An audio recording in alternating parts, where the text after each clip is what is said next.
Yeah, my name's Terry Brotherstone, and the reason I'm here, I apologise for arriving late. I had a slight tantrum with a ticket machine at Waverley Station in Edinburgh this morning, which resulted in a delay. The reason for speaking is because I am the president of University College Union Scotland. What I have to offer is not a great deal, some very enthusiastic personal support for OPI, and really just simply to tell you that the discussion on the issues has begun within that union, but there's no affiliations yet. I hope very much that this will be an outcome from this. I mean, I support OPI for a number of reasons.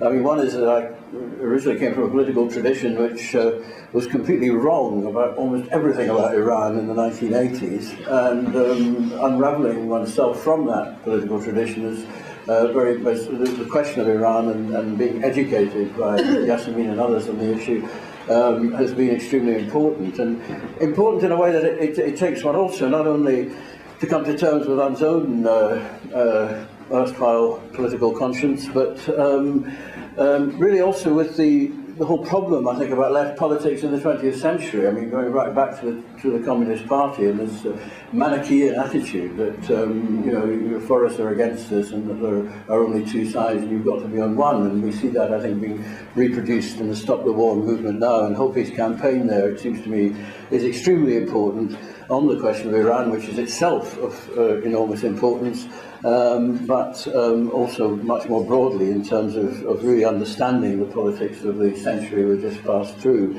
and trying to develop a very different politics for the century we're entering into, or we're now well into. I mean, I appreciated the phrase about walking and chewing gum in that regard.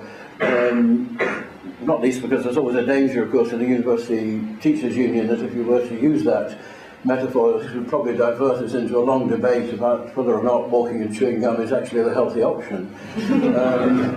But you may well know that our union has got itself into all kinds of hassles directly over the Israel boycott question, the Israel-Palestine question. Of course, that's deeply connected with the work that Hopi is doing, but it's to be hoped that we can open out a discussion there which would contextualise that and other issues in which, I mean, that has been the international issue that our union has been obsessed with. It's a very understandable and correct obsession in some ways, but there needs to be some unlocking of again, the kind of for and against positions that we get there. The situation in UCU, the UCU Scotland is a kind of semi-autonomous part, so we have our own Congress.